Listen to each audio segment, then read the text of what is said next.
Some animals have existed longer than human beings. Yes. Why have they not evolved like the human beings? Because of, like, In their rationality, why? Because we are unique, brother. You need to accept this. prioritize No. different You things. know the cockroaches have been here for millions of years. The cockroaches are still cockroaches. Why is that? That's why they never die.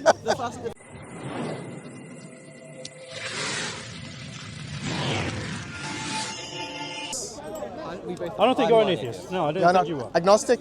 I believe in God, but I'm not religious. Oh, Okay. so when you say you believe in God, like personal God or Like an omnipotent, omniscient. sorry, Like I believe he's omnipotent, omniscient, everything like that. the three O's? Why do you say? Yeah. Why do you say here? Come on. It's a dominant form. I don't believe Islam is true. I don't believe Christianity. So you are a deist. You're not. Sure. You are a deist. So Yes. you believe in impersonal God. Yeah, I believe he's like a sentient observer being. I don't believe that Muhammad is the prophet. I don't believe Jesus is God. I don't believe anything like this. So. Yeah. So you don't believe in a personal God. That's what you're saying. What do you mean by personal? Like he cares for you. He might care for us. Like I'm not. So where do you get your information about God from? Reason. Sorry? My mind, reason.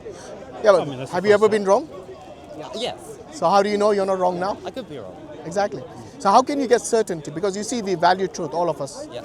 And the question about truth is that we need certainty. Yeah. Otherwise, it's just speculation. Otherwise. Yeah. So how do you come to the conclusion that what you believe in is actually the truth and not speculation? How do you make that? Well, I can start at like certain axioms. Like, Say again? I can start at certain axioms. Like in the same way I can be certain that 2 + 2 = 4, right? Okay. I can start at certain axioms, and from there I can. Which prove- axiom would you use to actually prove to someone, let's say, who's not come from a religious background, like your friend here? Yeah. How would you prove to him that God really does exist with your axiom? Or what axiom would you use actually? Let's I start with would that. start by asking him to define God, right? I'd say that, and I'd make him agree with my definition in some way. I'd say he's a necessary being. I'd say it's like omnipotent, omniscient, with the 3 O's. Yeah, but that's a claim. And that's yeah, not axiomatic, this by is the way. just- This is just my definition of God. Yeah, but Like, I we wouldn't need call to- that axiom. It's not an axiom. Okay, so which axiom would you use? Because you actually use that argument. So I'm just trying to understand. What axiom would you use to convince someone who doesn't believe in God that God exists? So, like, my favorite argument for the existence of God is like the ontological argument, which says that Which ontological argument? the modal ontological argument. So, if God possibly exists, then he necessarily exists. It's like Oh, the okay. gist of the argument. So the contingency argument. It's not linked, quite. but like they're separate things.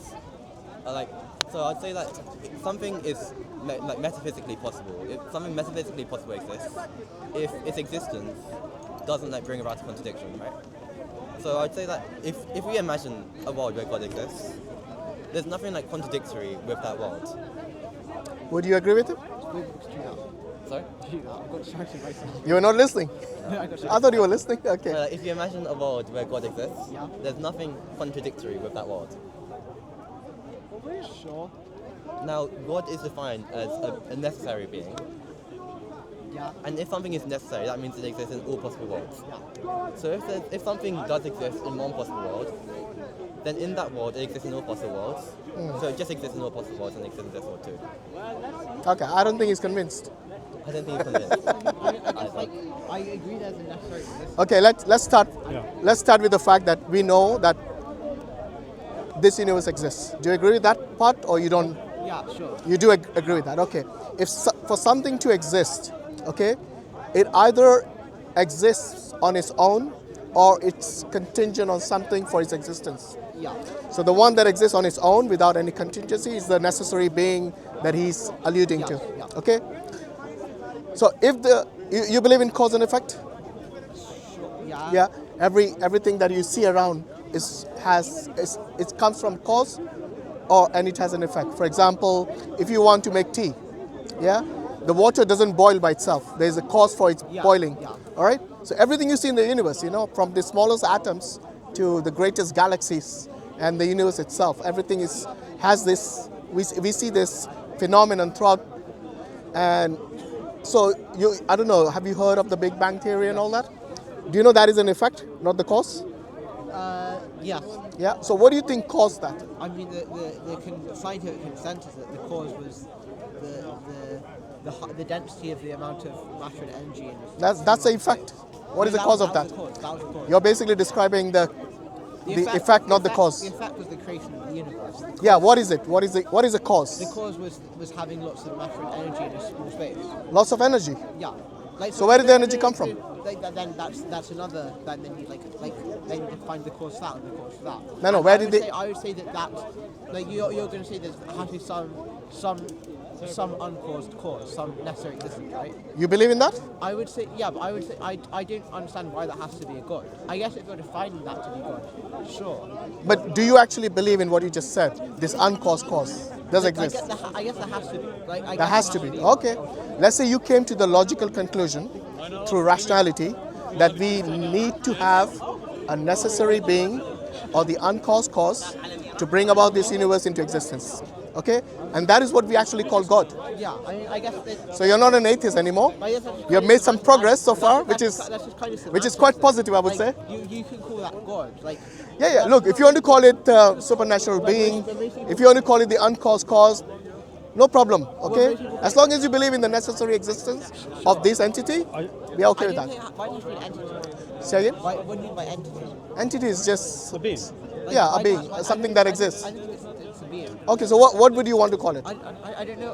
I don't think it has So, so the thing is, it's like you ask the question, why do we always refer to it as God, right? Why is that the go-to thing when we describe the uncaused cause? The reason people are more privy to do that is because most people believe that this uncaused entity did actually inform us of its identity. Yeah. So therefore, we ascribe the identity as we believe it to be thing. But then the question becomes, why do we believe that claim of its identity? You see? So, sorry, I think it's fast forwarded a bit. Okay, So no. this necessary being, okay, we actually we have identified what the cause is. Now we have to understand whether this necessary being has attributes, yeah, properties. Because everything that exists has properties. Do you agree? Yeah. You can't show me anything that is in existence that is devoid of property because you won't be able to identify it. Yeah. The only thing that doesn't have properties is nothing. Absolute nothingness, Yeah. which doesn't really exist. Yeah. Yeah? So, what properties are like the minimum required for this necessary being to bring about the universe into existence? What are the most, let's say, the minimum requirement of properties that it should possess? It has to be able to create something. Yeah, Ability. the ability to create. Okay, what else? I didn't necessarily agree with that. Intelligence. Why? Yeah, Why? because look, everything that has design, you will associate intelligence behind it, isn't it? And you can like conflating like a few different things here though. Like Which is? you can create something like accidentally, right? Like, Say again? You can create something accidentally. Like in order to just bring about the universe. If you create it, so you got intelligence. So that is proving what I've just said. That everything that has design, you will associate it with some intelligence that brought about that design. What do you mean by design? Design means something that has Structure. which has a Purpose. particular structure and purpose. Like if like a rock, let's say like a rock falls off a cliff and it splits into two pieces. Yeah. Would you say like those two pieces? Have you observed a rock under a microscope? You'll be amazed, bro. I'm, You'll be amazed, trust me. Even the atom itself, which is the building block of every matter out there, yes, the atom itself is amazing.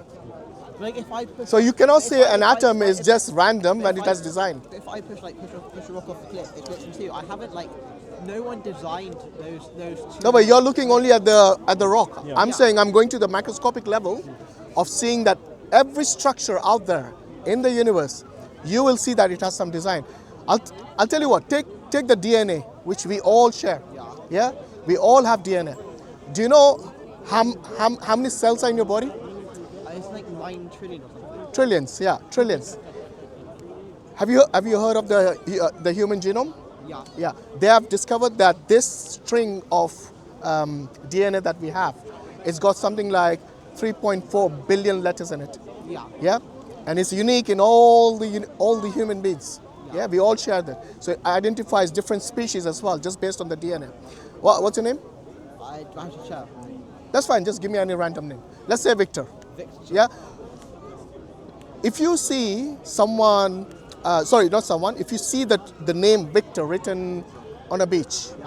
what would you assume? That it just happened to be there randomly, or would you assume there's some intelligence behind it? I'd probably assume that was some intelligent. Why is that? Because like it's so improbable that by random chance that on the beach my name would be spelled. Like Brilliant. How many letters are in Victor? 6. 6. How many letters are in the genome? A lot more. 3.4 billion. Now, if Victor cannot come by chance randomly, what are the chances of something like 3.4 billion letters, which are almost identical in every human being, is by chance and random? It wasn't by chance. Like all humans have similar. No, but if you're going to associate intelligence behind the letters VICTOR, then why would you not give the same? Why would you not use the same logic for something like the DNA, where you have 3.4 billion letters, not 6 letters?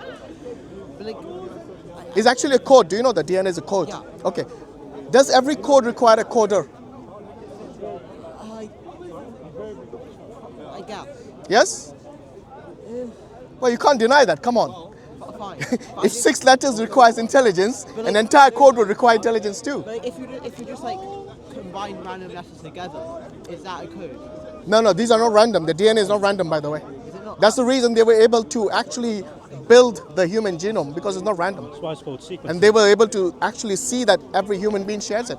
But the reason why we all share the similar DNA is because we all share a common ancestor. And our DNA. Regardless, look, even if you take the common ancestor route, no problem. The importance is that we ended up with the DNA, which is actually a code, and every code requires a coder. Like, The only reason you will disagree is special pleading, because you don't want to use the term God. For you, that is like a bad word in your vocabulary. I mean, to okay? be fair, I did- with earlier life forms, they did have some codes. It's like only like much smaller. Bro, even the single cell amoeba has DNA.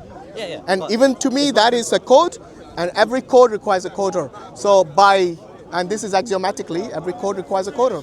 Okay? No, but with the simple life forms, Yeah. the DNA is much more simple. Which Even simple, it's still a code, bro. no, but like, Look, if it's simple enough, listen, if you have 3 lines of code, right? it still requires a coder, right? No, if it's 3 lines of code, then you Show might me, just show know me that. any code in the universe or any computer which just came about randomly. No, have a single letter, if I tell you like one line of code, Yeah. then No, but you can't show me. You can only make a claim. Like monkeys on the typewriter could. Say again? Like monkeys on the typewriter could. it's not come a code up with then. Oh, really? Have you seen any monkey code something? and the supermarket. If they have enough time. And Bro, we are not talking about cartoons here. We're talking about real life. Let's keep it real. We're not talking about cartoons or memes. We're talking about real life. You're saying DNA is a sequence. You're saying Yeah, DNA it is a sequence, why and it's a code. A sequence. What's the difference? Like a sequence and a code. I didn't think necessarily have to be the same thing. Like a sequence can come about randomly. You combine random. I'll tell you how beautiful this code is. You got your genes from your parents, and you got the traits from them as well. The color of your eyes, okay? Yeah. A lot of things in your body, basically your physiology, came from the mix of both your parents. Why is that? This code is so beautiful that it's able to replicate it when it transfers from one body to another body. That's how beautiful it is. But again, I don't. Now you can't say that this is all random, bro. The only reason you will say that is because you don't like the term God. No, but I This think- is I think it is. this is not from a person who uses rationality and logic. So yeah, coming back to what Brother Yemeni was saying earlier. So we spoke about certain attributes and properties of this necessary being. One of them being like it's able to create. The other is intelligence. The third one I would add is will, because you can have intelligence, but if you don't will to do something, then it will not happen, right? It'll still remain a plan in your head. So unless you have the will to bring that into the real world as being into existence, then it will not happen. So it should have a will, right? And it should be independent of any external factors. So these are basic properties of this necessary being that brought all of us into existence. Okay, and then we also can add purpose, like your shoestrings. They have a purpose, right? What do you think is your purpose? I don't think people do. You haven't. Come on, you must have thought about it. I have. My confusion is that I don't think we do have a purpose. Why is that? I don't think we have one. No, sure. Why? Why do you think we don't have? Because I think, as I said, I don't think there's any. I don't believe in like the will. What do you think or what do you believe is irrelevant. about it. Logically, does everything have purpose? Everything in existence, Because does it have think purpose? about your life in of itself, right? Forget about your existence. You living at the moment. Every day you do something with purpose. What, Okay? like, what's the purpose of like a single leaf on a tree? A single leaf. Yeah. Well, do you know what the purpose of leaves are on a tree? Actually, that's hard. You know they. Seriously? Yeah. So Like, look, what's- everything has a purpose. Even a blade of grass has a purpose. Okay. Yeah. It cements the soil. What do you call it? It gives off the oxygen. It beautifies the land. Right. It helps with cultivation. Right. It produces the flowers for the bees and everything. Everything is tight knit. If you actually examine the world as it is, you see nothing but a homogeny, all right, of things that work together. Everything works together, right? Which is why today we are so concerned with screwing it all up. Because imagine this, right? There are 8 billion people today. With all of our collected minds, we mess up the natural world. But if we left it alone, it will function perfectly. So without us, it functions perfectly. Why? How? Why? If it's not something that actually is capable of managing all of this And what's simultaneously. the purpose of a volcano then? To the purpose of a volcano, Yeah. it renews the land. It keeps the soil fertile. You know, all that pressure from the tectonic plates, where does it go? Pardon? The tectonic plates, where does it go? The pressure that builds up underneath. Well, it gets released as an earthquake. Say again? It gets released as an earthquake. Yeah, and what happens to other places where there is no earthquake? Pardon? Where there's no earthquake, the lava itself, it accumulates. Where? Like the mountains are actually storing it for a long time, and then if the pressure builds to such an extent where it cannot take it anymore, it blows up. Just like if I had soda water in this and I shake it vigorously, same thing will happen, you know, the pressure has to go somewhere.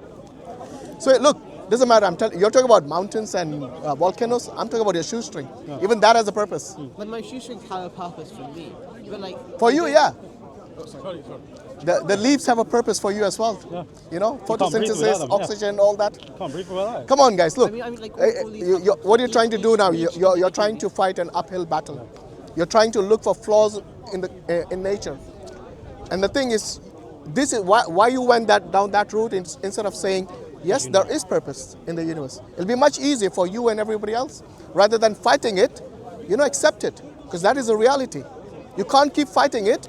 I don't know, are your parents religious? not really. No, okay.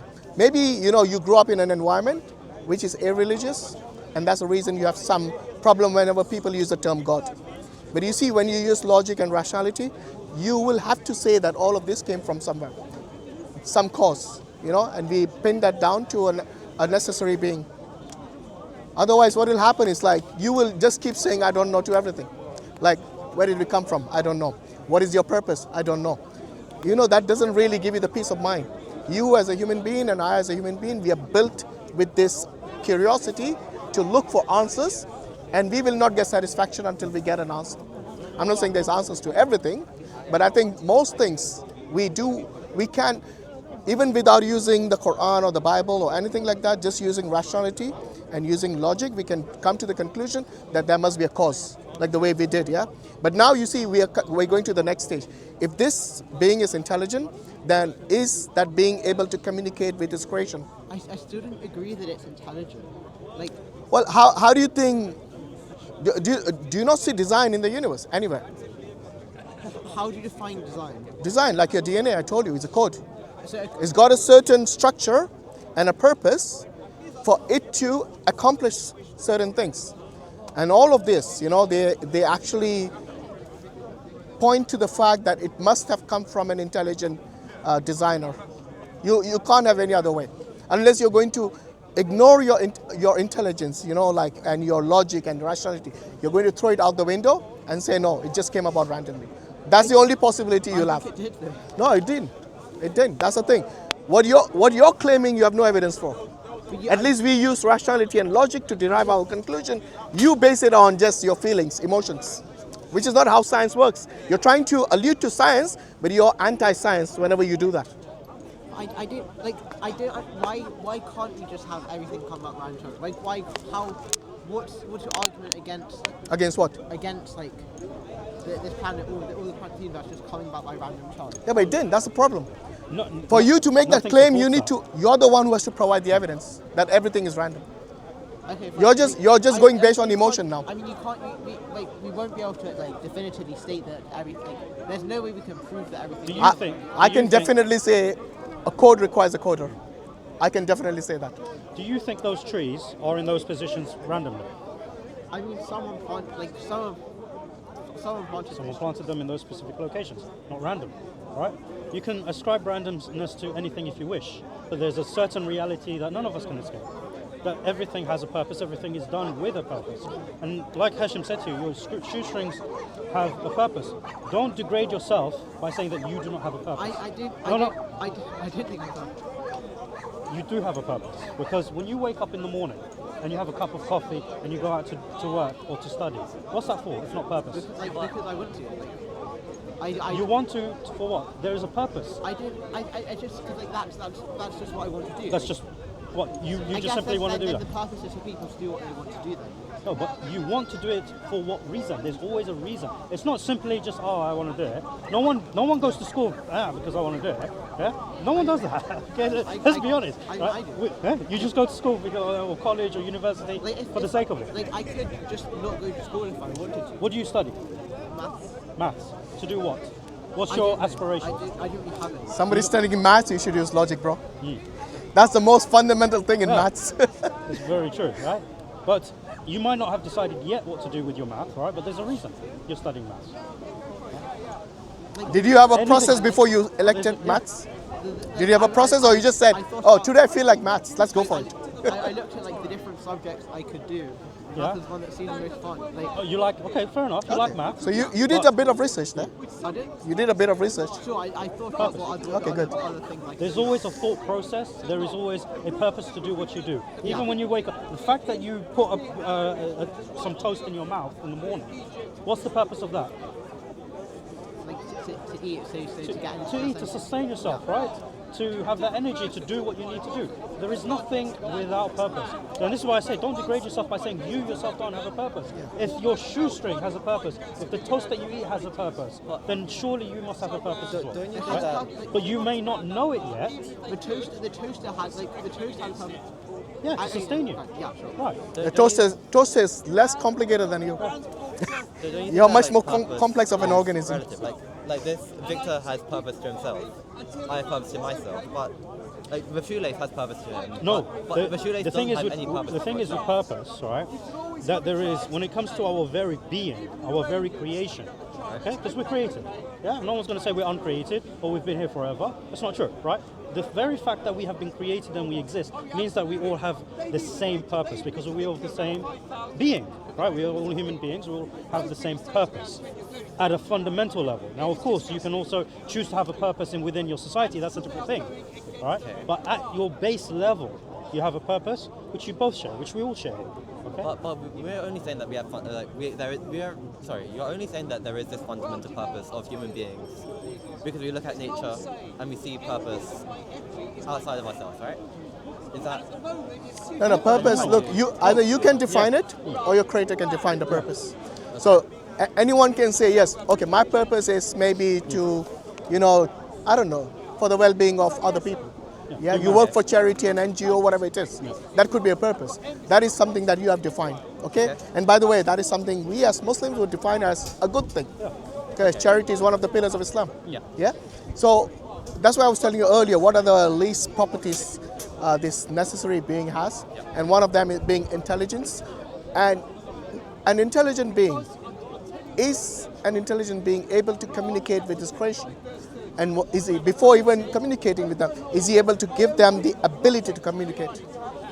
Yeah? So if you look around, the human beings do have the ability to communicate. We have the ability of both rationality, intelligence, all of this, We have built civilizations. Yeah? So this says that we are a bit unique compared to all the other living beings on Earth, yeah? but bees have Say again? like humans aren't the only ones to have societies. Sorry, humans are? Agree. Like bees have societies, like other animals have societies. No, the civilization. I'm saying civilization, not societies. Big difference. Big difference. Civilization is like, you can build empires, you can build libraries, you can build a lot of things which shows intelligence, not just survival.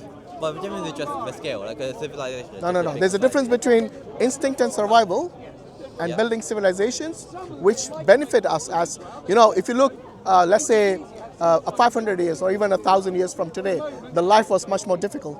Yes? Today we have a lot of inventions, things which make our life easy. Like take the airplane, for example. Yes? Yeah. So these things for the animals would be all, I would say, impossible because they live on intelligence, but it's based on instinct and survival. For them, that is the basic necessity, isn't it? Yeah. We have gone beyond that, isn't it? For us, just the basic survival, we have actually, I would say all around the world, almost we have mastered it. Now, what we are doing is making our life easier. All right, we are building schools, we are building universities, we are building libraries, we are building. All of this is civilization. You won't find this in the animal kingdom. But like, it's not like you just got a group of people, a large group of Yeah, people. I think you're talking about society. Big difference. No, I know. Just society itself. Yes, animals have societies as well in their own realm. Yes, like the ants, like the worker bees, all of this. They have their own little. If you like, gave animals enough, like if you take humans out of like the picture, if you give animals enough time, like, Bro, let me ask you something. Do you think animals have rationality? Yes. They do. Yeah. Which scientist says that? Because they have instinct. They don't have rationality like the human beings. Also, like, what do you mean as rationality? Like I just told you, building civilizations, for no, example. but that's the quality. Like rationality allows us to build civilizations, but there are other things like No, no, Rationality is to reason, Yeah. right? If the ability to reason, the ability to choose, these are the things that we would consider to be rational thoughts. Okay, an animal, because it runs on instinct, it doesn't choose between what is right and what is wrong. It doesn't make those active decisions. It Yeah, they work on as instinct. It does as it's Yeah. programmed to do, essentially. But lots A of worker bee animals- can't become a queen to decide, oh, I'm going to promote myself to be a queen ant. Would you give know? the same value to Yeah, animals yeah, as a indeed. human being? some kind. I give What do you mean some- sometimes? sometimes. Sometimes, oh, my kid has more value than this little ant here. If it's So cute- let me go if feed it's the ant cute, and leave I'm my gonna- kid I'm gonna alone give it more- because I'm hungry. But first of all, there are humans that don't act rationally, right? We do Agreed. that. Well, you're talking about exceptions. We're talking about And there are exceptions. animals that do act. No, we're talking about exceptions. No animal. Okay, acts. rationality is a different thing. I think you need to go and look it up because the scientists will tell you, the ones who actually study animals, they'll tell you they base even the intelligence. The dolphin is quite intelligent. Yeah. A chimpanzee is quite intelligent. Yeah. But you cannot compare that intelligence with the rationality of human beings.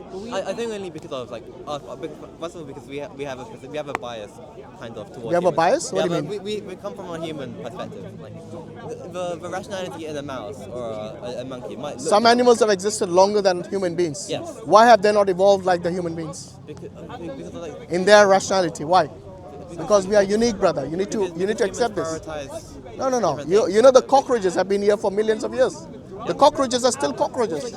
Why is that? That's why they never die. The first human beings, like we were effectively evolved chimpanzees. Like we, at some point, we developed the ability to reason. There was a time before. How did we I develop didn't- that? I didn't get to this. That's the key. Monkeys I have the know, ability to reason. Like mouse, rats It's- show signs brother, of it's called instinct.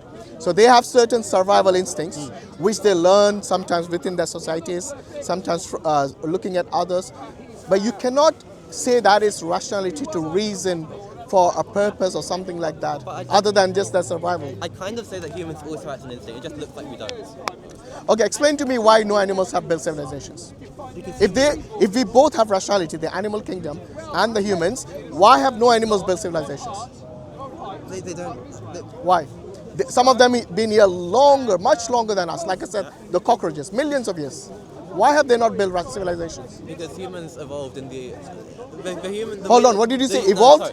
Evolved into what? Let me clarify. Rational beings? The way that humans spread out across the world. Humans So are the have, like, cockroaches. humans are In very fact, social. there are places where there are cockroaches. Maybe there are no human beings. I'd say that the way that the structures that we had before civilization, which have nothing to do with our rationality, allowed You are not answering the question. Why have these animals not built civilizations? because they don't have the. What is it they lack? Okay, well, what do you mean? Like, I don't. It's a simple question. I think- I Look, think, I think- humans have built civilizations. Why have the animals not? I think they do have civilizations on a smaller They scale. don't. They do. Show me a civilization. A beehive is a Yes. civilization. Yes. Bro, what's a civilization? What do you, Look, you guys are used to ChatGPT. Open your phone and look it up. The Gen Z. Honestly, you actually think a how beehive does a historian- is not a home, but is a civilization. How Yeah? does a historian define Wow. a civilization? Where are you getting this from? By the way, a beehive is Writing, like you law. have a home, Right. bees have a home called a beehive. Very simple. It's not a civilization. but the It's a home. Just like the ants have homes, bees have homes, birds have homes. We're not saying they don't have homes. In fact, the weaver, have you seen the weaver bird's home? okay, but It's beautiful actually. what about having civilization? What about having civilization means we don't act on instinct? Like, can't we like instinctively act in a community, in a civilization? Yeah, so where you can benefit with your intelligence and you can share that knowledge to the next generation, like building libraries, like for example, taking your phone, for example. Yeah. Yes? So these things, you can't say that the animals are able to do that. No, but what about that? Anyway, by the way, you know what?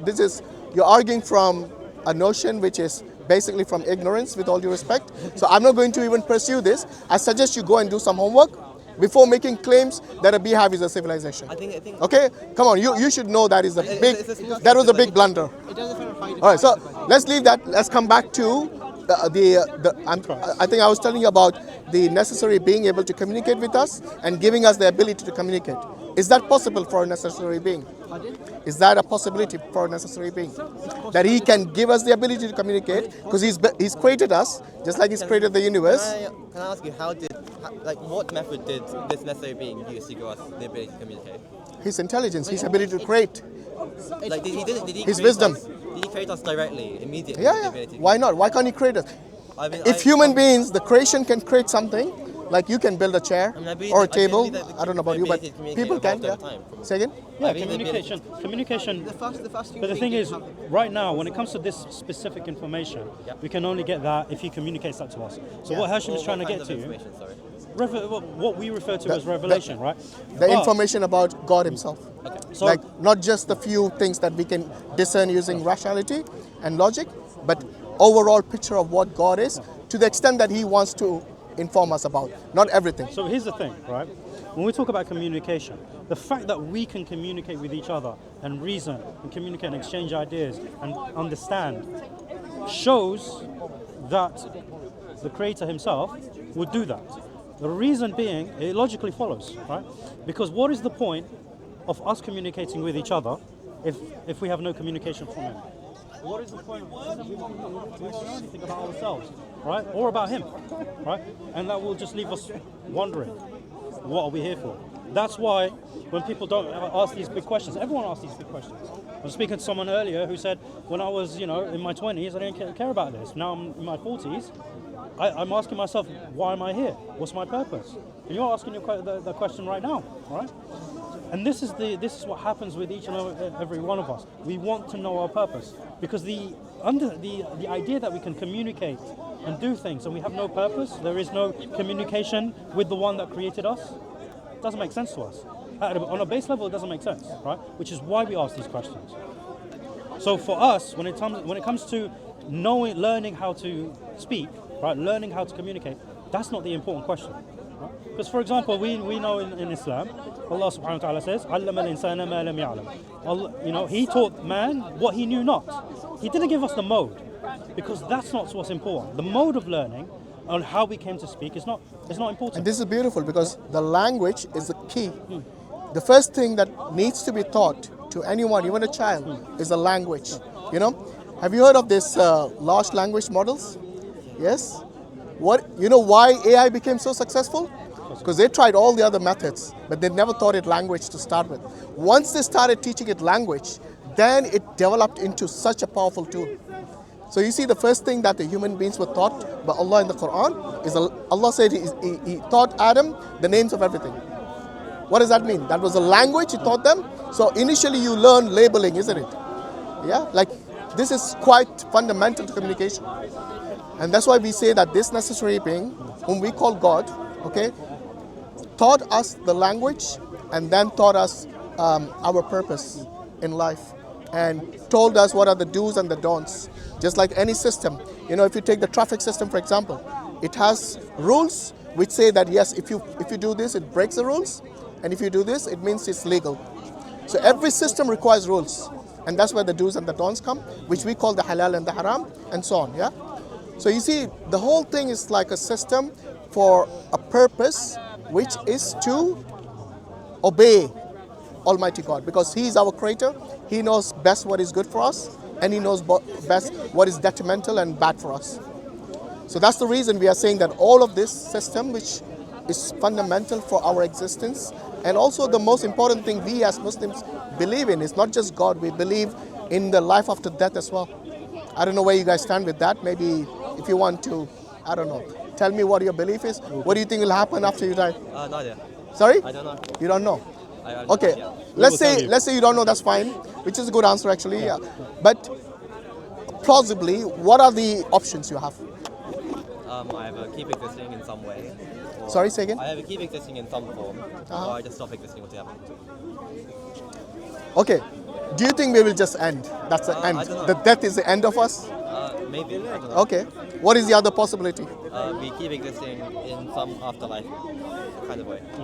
Okay, and how is that? Like what format would that I be? mean, it can be multiple formats. It can be like in some immaterial kind of Immaterial? way. It can also be like in some kind of reincarnation way, maybe. Okay.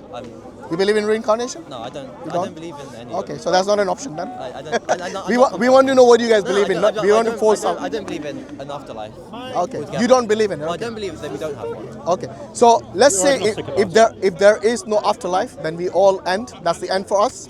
Yeah, no accountability. that might be the case. No, I'm okay. I'm okay with that. I'm trying to explore both options. Okay. Like if there is no afterlife, and the death is our end, then we all are in the same boat basically. Yeah, because everything that we did is irrelevant.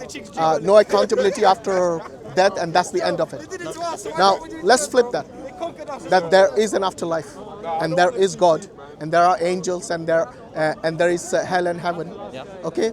Then the question would be, what position would you be in? Would you be taking a great risk by not preparing for that afterlife, which by the way is eternal, or would you be in some other position? I don't know what you might have already explored or thought about. Okay, can I first ask you, like, if we stop existing, and we only have a finite amount of time, Yeah. doesn't that make our time spent here much more valuable? It is If valuable, we had, yeah, if we of had an course. infinite amount of time. No, then everyone it's is, kind of look, easy. everyone knows that death is imminent. Yes. Whether you believe in God or disbelieve in God, everyone knows death is the only reality which everyone accepts. Yeah. Okay, you can't argue that I'm not going to die. I mean, I've Okay. never died yet, so I'm not sure. Seriously, is that how logic works for you? I'm joking. Just because you don't die. By the way, every day your cells die. Do you know that? They get replaced. Yeah. Ultimately, your organs will give up, and that'll be the end of you. And the same will apply to me and everybody else as well. So death, Allah says in the Quran, "Kullu nafsin dha'iqatul maut." Every soul shall taste death. Yeah. Okay, you can't escape. Even if you go to the Mars or Moon, wherever you want to go, you can't escape death. So that is only the only thing which we know objectively we'll all agree upon. So we know death is real, and if there is life after death, now the question to people who don't believe in this life after death is like, are you willing to take such a huge risk, which for an eternity in damnation, or would you prepare for it?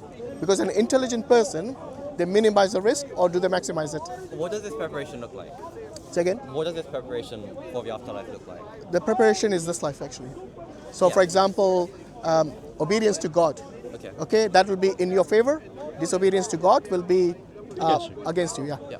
And this is just as a basic principle. All right. So the question is like, would you, as an intelligent person, would you want to minimize risk or maximize it? I mean, I want to like maximize. Sorry, what was that? He was being cheeky there. I want to maximize like. Maximize what? Risk? Really? What's it? No, not risk. I'd want to maximize the expected like value of my actions. Like I might want to like put in. I might want to like minimize risk by like. How will you do like, that? Like let's say like I could minimize my risk by doing like something. Oh, that's like near impossible to do. But like the risk of that. Sorry. What is near sorry, impossible I to don't, do? I don't know. I'm just trying to think of like some. Are you thinking randomly again? No. You need knowledge. Yeah. Correct. The Like- fundamental thing to prepare for anything is knowledge. So before you that, Okay. an intelligent person minimizes risk. So I want. Do you agree with that? No. Really? I won't say they maximize. Bro, value. seriously, Because think if- about if it. this- Give me a situation where you would maximize Okay, risk. let's say this risk is like 0.000000001. That's not maximizing. No. Let's say this risk. Let's What say, you just said is minimizing. minimize. Can I say? Let's say you live life A. Yeah. And you can live life B. Yeah. In life A, you have like a 0.0000001 chance of Of risk. of like an infinite eternal suffering. Okay. And in life B, you live life B, and it's like a 50% chance of like a finite level of suffering. And How would you know which one? how would you know which one? Like, I guess like. Well, because you're talking hypotheticals. Yeah. But what I'm saying is that if you live life B, Actually, the two things you gave me is minimizing risks and maximizing risk, which is exactly what I asked but you. life B, the risk, there is a bigger chance of risk, but the suffering You is won't still know. smaller. You won't know. No, but No, if but you what if I you want don't to say- believe in a life after that, your equations are pointless, isn't it? Yeah. You need to first believe in it, Yeah. You need. and in order to do that, you have to make preparations in this life. Yeah. Do you not? Imagine you're going to the USA from here, and your transit is somewhere, let's say, in Holland. Would you pack up for Holland or for US? So can you repeat it? Sorry? if you're going to the US, If your final destination is USA Yeah. and you are going via Holland, Yeah. would you, and Holland is just your transit, Yeah. would you prepare for the transit or for the final destination? For both. No, you will prepare mainly for the final destination. Yeah. What are you going to prepare for Holland? A sandwich? Okay, so this is what I'm saying. We don't actually prepare normally for the transit. We always pack up for the final destination. And this afterlife is the final destination. This life is like a transit. So you have a limited number of years. Yeah, you're going to live that and eventually die. Yeah. Now that is this being the transit, and that's why if you compare anything to an eternal life, this will remain insignificant. Yeah. You know, in the Quran, Allah actually asked the people when they were resurrected, Allah asked them like, how long did you live? But also- And they will say like a day or even less than that. But also, if I believe in no afterlife, my life right now is infinitely significant. Your life is? Like, okay, if I believe in an afterlife, if I Yeah. do believe in an afterlife, my life right now is insignificant. It has zero value. no. Yeah. Not zero, but I wouldn't call it insignificant it's got because great your life here would define your state yeah. in the afterlife. But the So pleasures, it's not the pleasures insignificant. and sufferings I feel right now are insignificant. Take it like a test. Imagine you're in a test. No, yeah? no, I know what A you're test might last for an hour, 2 hours. I wouldn't call a test insignificant because it defines your next stage. Whether you go to university or whether you go to, I don't know, higher education, it's determined by that test. Well, So imagine this life is a test that will define how you will fare in your next life. Okay? Well, let me try and rephrase. Like, if I do believe in an afterlife, then what I'm gonna be living in my afterlife is gonna be an infinite. No, if you Compared to believe that. in an afterlife, Yeah. then you have to make preparations in this life. Yeah. Do you agree? But So that is the main question we're asking you. What is it you need to do in this life in order for you to prepare for this afterlife? How will you come to an understanding as to your purpose? But what if those preparations include like taking a massive toll on my life for an afterlife that might not even exist? that's why you need to know. But we don't know. We can never. We do. We have been given guidance by the Almighty, which we call the Quran. So you see, God didn't just create you and leave you like an impersonal God many people believe. I think you do, I don't know. So this, I think it's called deism. So these deists, they believe that God is like an absent father. Yeah, that's what it is. Create you and just leave you fend for yourself. No, we believe in a God who actually cares for us. And He shows us mercy by giving us the Quran. You see, the Quran is like a guidance as your rule book as to what are the do's and the don'ts in your life. And then we have the hadith, the prophetic message as well. Yeah. And all of this becomes like a package as your guidance to what you should do in order for you to benefit in the afterlife. I think it's like I'm aware of the Quran. I'm aware that like you Muslims read have it? a culture of like memorizing it, Have you read it? not in English. Read it. Read Would it. you like a free copy? We can. I have a copy. You have, Do okay. you have a copy? No. Do you want? We'll give you a copy. Okay, sure. Huh? Is it in English? Yes, and obviously we're not going to give it in French. Should we get? Yeah, the uncle will have it here. That's fine. We'll get it for you. We'll get one for you. Because the thing is, as he was. Can you get us a copy of a Quran, please, from that uncle? It's not just a religious book. It reasons with you because it wants to connect to you on a rational level as well as on the level of the heart, right? Because both are required, right? You can reason something, but you also need your heart to follow it, right? And that's what it engages with. Because one thing that Allah constantly says in the Quran is that this is for those who reason, for those who reflect, for those of intellect. This is not simply, do this, do that. No. Why should you even believe that this is from Allah? These are the sort of questions and the sort of argumentations that are presented within the Quran, right? Because it's not expecting you to believe on a whim, because that's not intelligent, right? To believe on a whim is not intelligent. So therefore it engages with your rationality, engages with your psychology, and makes a distinction between those who are sincere, those who are insincere, and focuses on certain traits of those who believe, those who disbelieve, those who like to argue, those who like to listen, and so on and so forth, right? And you'll see this throughout, okay? And how Allah gives us what we desire, right? If you want guidance, He'll give it to you. If you want misguidance, He'll give that to you as well, right? This is the reality, okay? Because then if you want misguidance and Allah forces guidance upon you, you're going to complain. You're going to say, I didn't want this. Why are you putting it on me? And this is why Allah subhanahu wa ta'ala says in the Quran, La ikraha fid din. There's no compulsion in religion. He's not going to force it upon you. You want to disbelieve? Go, all right? But He gives you the warning. And the He guidance, gives you the option. And this in of itself gives you knowledge. It gives you certainty. Because you can't achieve certainty unless you have some sort of test to be able to determine that this is something that I can rely upon, right? And this is what resonates with us, things that we need to rely upon. Then, as you said, you can come to a point where I'm no longer talking about hypotheticals. I now know the afterlife exists. I now know what I need to do to be successful for the afterlife. And I will do that. Free copy for you? There you go. You got one already, isn't it? Yeah. So, it ain't going to take you long, right? It's shorter than a Harry Potter book, right? But it is powerful, right? There is a beautiful verse in the Quran, but I love to say it always, right?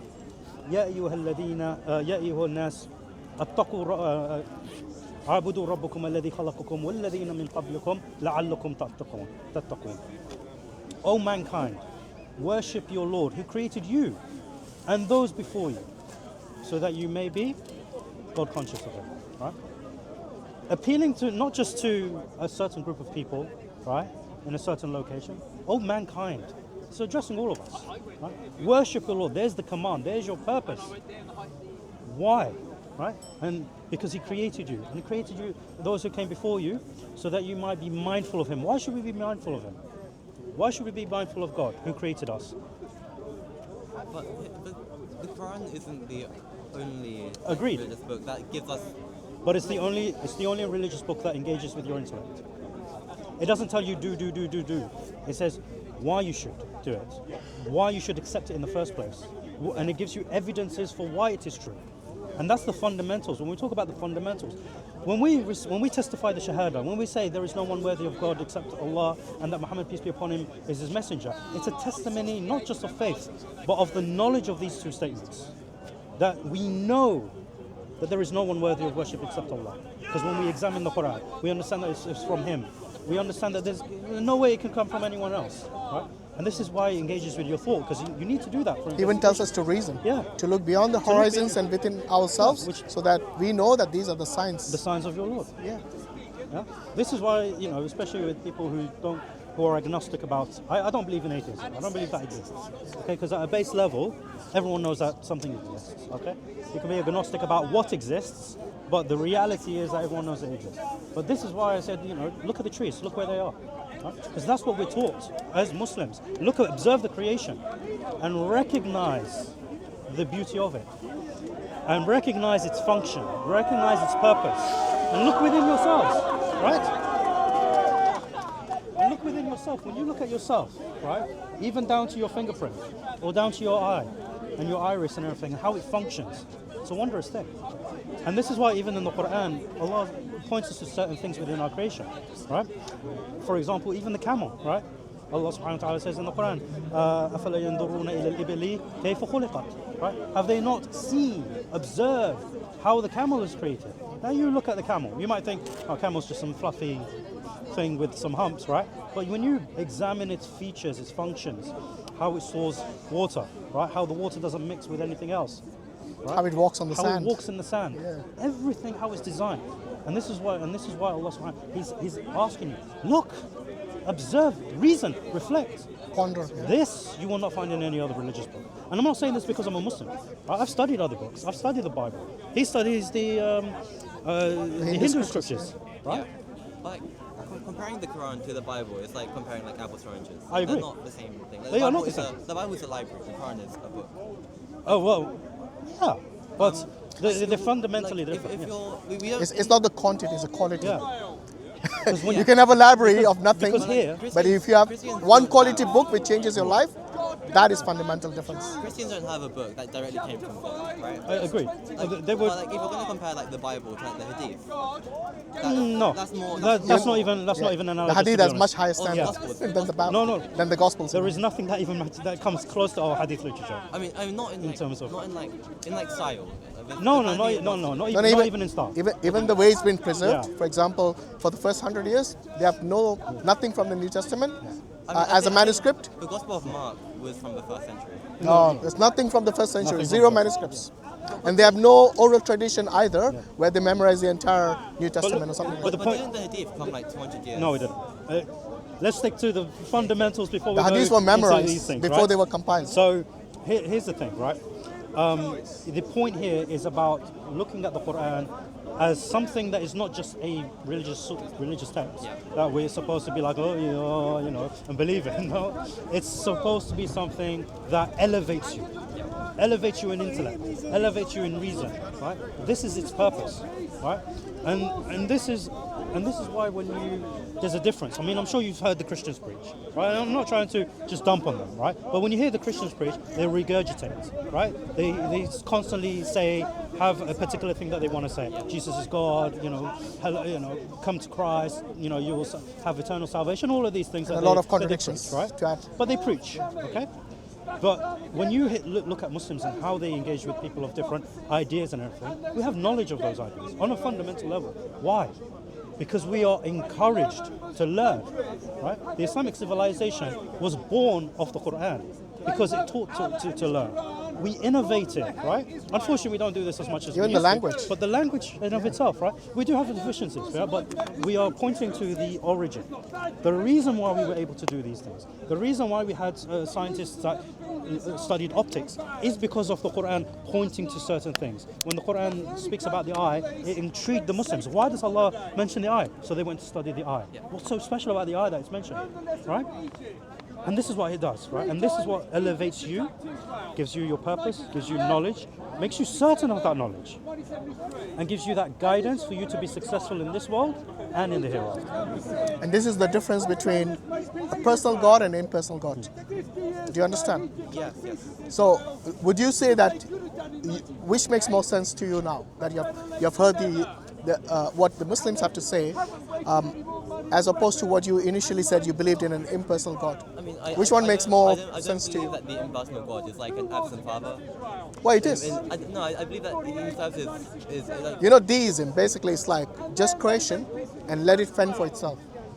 To me, that's nothing. That's it, actually even worse than an absent father, because an absent father can be located. No, I don't think so. I think that in order for things to continue to, things exist right now, I don't think God can just walk away from that. I think if God did walk away from that, then things would collapse, things would fall apart. No, walk away means those people who believe in deism, they believe all of this operates in such a way that it's created in a perfect way.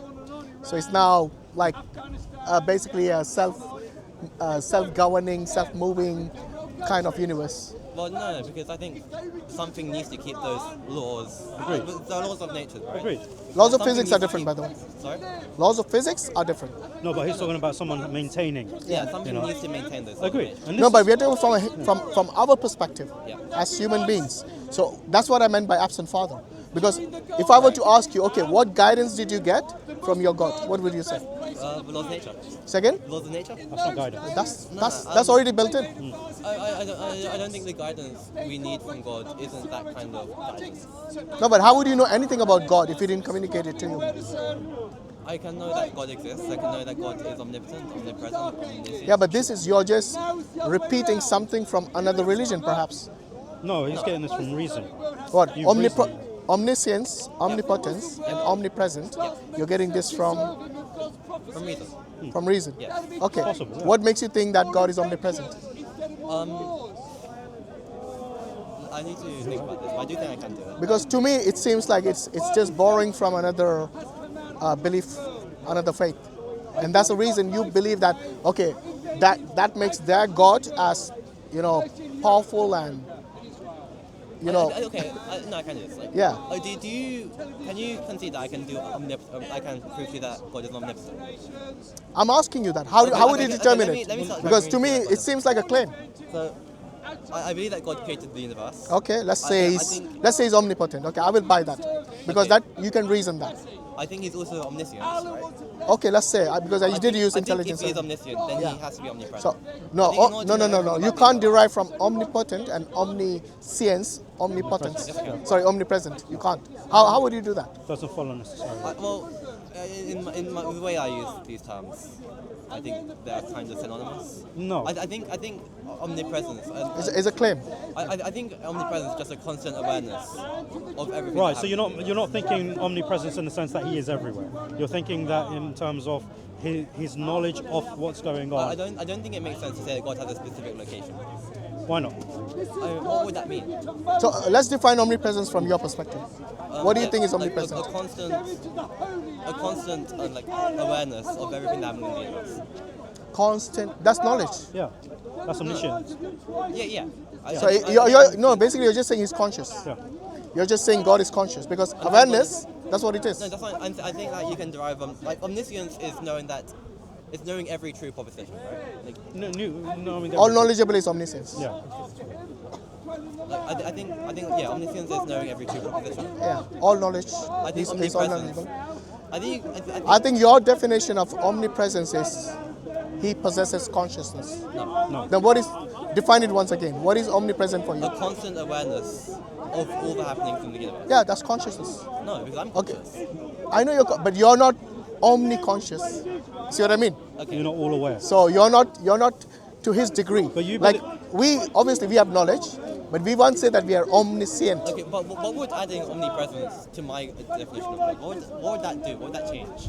I think there's just a slight difference in how you define. Okay. Yeah. Now, we agree with you that he is all aware. He has to be, right? Otherwise, how can he maintain the world, right? If he's not aware of certain things, it doesn't work, right? The thing is, many things of that you have. To me, it reason. seems like it's synonymous to omniscient. I think there's just All knowledge. Yeah. You have to be, in order to have knowledge about everything, you have to be conscious about everything as well. Yeah, but Yeah? because in the Quran Allah mentions about himself, "Wal Khabir," all aware. So Khabir is again knowledge based. it I is know what you knowledge-based, mean. Yes, yes. Yeah. No, Consciousness but is. in terms of the awareness. Yes, we are. So maybe there's a slight difference in the way you the define way you because define it. normally omnipresence is defined as being present everywhere. Like some Hindus believe that in every atom of the universe, There's God is present. What does it mean to be present?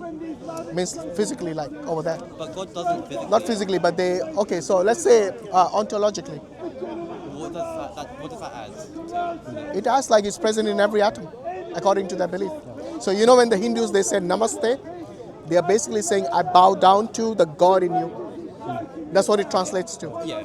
So they do believe this. They have this concept where they call this they call it Brahman, which is like this, or Paramatma means the eternal or the ultimate soul, all prevailing, and it pervades over everything. So they believe in. I don't know if you heard of this term called. It's not.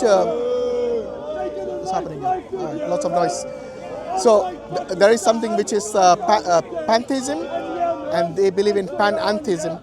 Yeah, kind of. So pantheism is like everything is God, but panentheism is everything is within God. Yeah. If that makes sense. Yeah. Yeah. So this is what they believe in. Yeah. So we as Muslims we believe that God is knowledge. His knowledge encompasses everything, just like His mercy does. We believe that He Himself is not subject to the universe, because there was a point in time when the universe didn't exist, but God still existed. Yeah. So we say He's not subject to time and space as we are. Right, yeah. Okay, so that's what the difference between a personal God and impersonal God is, because you will end up speculating things about God, and sometimes it might overlap with other religions. Yes, but we can only know for certain what He is if He informs us. So as Muslims, we don't make assumptions or speculate about what God is.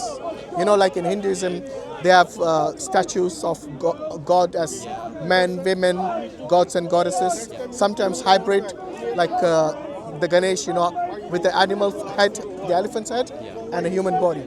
So they have hybrids, so they normally try to see God as something which they see in creation, yeah, or try to, maybe, I don't know, exaggerate on certain things. But as Muslims, in the Quran, Allah says, "Laysa kamithlihi shay." There is nothing like unto Him. There's nothing like Him. So even something that comes as an imagination to you, like what God will be, is not even close to that. So we will see God ultimately when we are in paradise. Okay, and that will be the best thing. So regardless of all the good things we'll get in paradise, the ultimate joy that will give us is seeing Him, seeing God and His sight, and seeing Him. That will be the best thing we'll get as gift in paradise. Yeah. So yeah, I want you to ponder on I don't want to elongate it anymore. Maybe ponder on what we discussed. Because we, as creations of God, we require guidance from Him.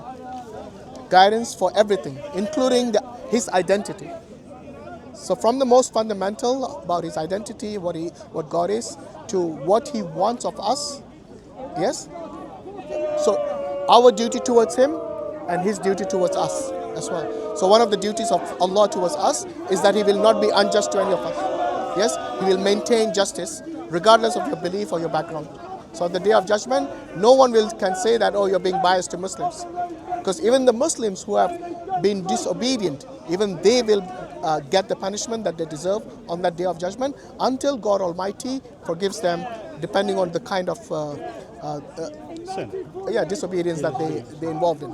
Because sometimes a sin is horizontal between two people. So if we have wronged somebody else, then that someone else has a right to take our good deeds from us. Yes. So it doesn't matter how big how great a Muslim you might be, like in terms of your faith and everything. But if you have wronged another person, then that person can demand from you the justice on the Day of Judgment, where your good deeds might be transferred over to him. You see what I mean? So yeah, God is going to be just to everyone. And this is one of the things that we as Muslims believe, that for us as Muslims, we have a purpose. Our purpose is obedience of God, to worship Him. Worship means, it just doesn't mean you go and sit in the mosque and just pray all day. Okay? Because everything that God instructed us, if we obey that, that is form of worship. For me to feed my family is a form of worship. For me, if you were my neighbor, even though you were not a Muslim, it's my right to make sure that you do not go to bed hungry while I go to sleep on a full stomach. Okay, I will be actually, there are hadiths where it says that he's not a Muslim if he does this. So we have to be very careful about what obedience actually means, what worship of God means. It's like not just one aspect, it's like the whole spectrum of the things about obedience to God. Yeah, and yeah, I mean, like I said, we cannot impose our religion on anyone, but as human beings, Allah Almighty has given us the faculty of reasoning, and we should make use of that. Because on the Day of Judgment, when we stand in front of God, He's going to ask us, even though you had the means, especially in the age of information, you had the means to acquire knowledge, but you didn't do it. Yes, I gave you everything. I gave you the limbs, I gave you the faculty of reasoning, I gave you eyes to see, mouth to speak, and so on. All of this, how did you utilize it in this world? Yeah? Because on that day when we are standing in front of God, we have to respond to Him with sincerity. On that day, God is going to seal our mouths. He's going to... Brother Lamin, I'm behind you. Sorry. All right. So what I'm saying is that on that day, God is going to seal our mouths, and our limbs will testify either for us or against us. So if you have done something good, you're going to testify that yes, we have done good. And they will have the ability to speak. You know, just like our phones have the ability to record everything. Right now, our limbs are recording everything. And on that day, I don't know how, but they're going to give testimony on the day of judgment. All right? And what's your name? Yahya. All right. Very nice meeting you, my friend.